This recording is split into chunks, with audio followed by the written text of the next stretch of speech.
Hey everybody, my name's Lonnie and I'm going to be doing a video series on creating a weather application, and it's an end-to-end example that utilizes OSIsoft's Cloud Services, which is a new product by OSIsoft that's very interesting. It's fully managed in the cloud by OSIsoft, and I'm creating this series to kind of run through, kick the tires, see how this new technology actually works in kind of a real world application. So this is going to be a fun project.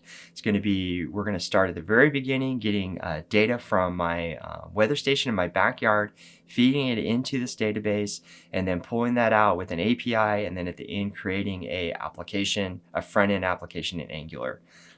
Looking at the architecture, you can see the name of my application will be called Atmo, which stands for atmospheric, and we'll be reading the weather station along with forecast data from some endpoints that are coming from directly from various services. We'll be periodically reading that data and moving that into the OSIsoft Cloud Services Sequential Data Store. That's what SDS stands for. So that's where the data will reside.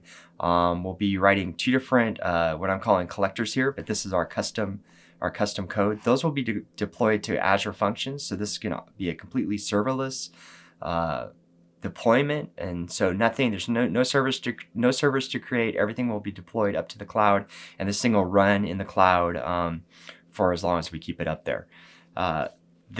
Once the data is residing in OSIsoft Cloud Services, we're going to be pulling that out through this API, which once again we'll be creating some REST endpoints and then deploying those as Azure Functions, and then we'll finally write an application that will be deployed to Firebase. The application is to be written in Angular, and I actually have it right here. I want to take a look.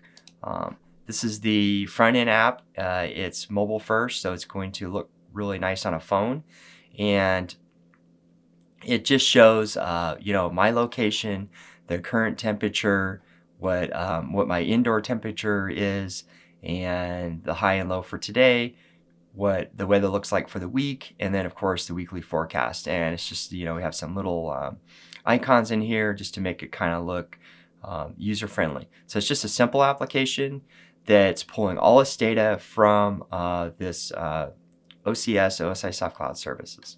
So speaking of OSIsoft Cloud Services, I want to come over here to their website, and we can take a look at what OSIsoft says OSIsoft Cloud Services actually is. So it's a software as a service, fully managed by OSIsoft. You're not going to have to install any servers, updates, patches, any of those types of things. All the admin headaches are gone as far as the infrastructure part goes.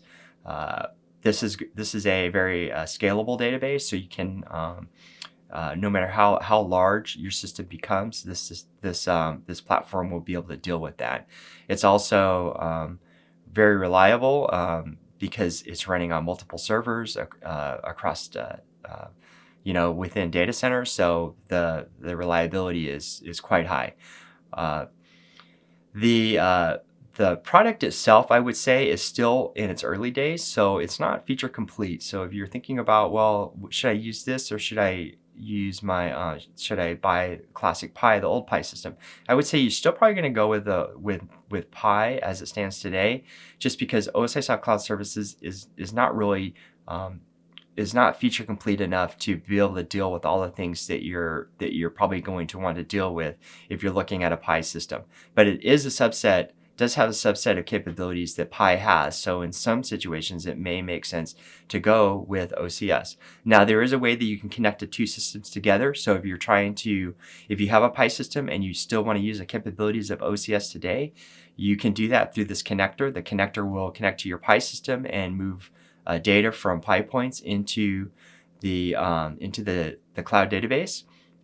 And it'll do that real time, and then you can also backfill data if you have historical data that you also want to consume.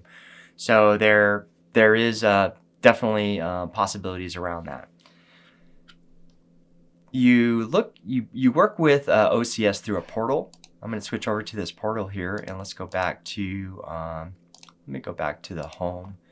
The home page here shows the latest service updates. Any features that have just been added that you might want to take advantage of. There's features that are being added on a pretty regular basis at this point, and I expect that's going to continue as this product becomes more and more mature over time. Within that, there's some main areas. There's data management, visualization, analytics, security, and some developer tools along with support. Within the data management, we look in here, there's, once you get your tenancy set up with OSIsoft and you sign up for this service, you're going to be creating a namespace in the beginning. So namespaces are a logical separation that you can take to put different resources together and under one collection. So typically you're going to be creating at least one namespace, maybe more depending on what your uses are. So we'll be creating a namespace, and then we'll be coming in and we'll be looking at the sequential data store. The sequential data store is kind of the heart of the system, right? This is like similar to what your data archives would be like in your Pi system. The main concepts within a sequential data store are types and streams. So types are what we define as far as how we're going to store our data. So if you think of a Pi point definition in a Pi system, that would be like a type. And if you think of a Pi tag that's created against that Pi point type, that would be a stream. So streams are where the data is stored. So we're going to be creating unique streams we'll be creating a stream for the weather station, for example, and we'll be feeding that data into that stream. But before we can have a stream, we have to define what that type is going to look like. So these types are completely customizable.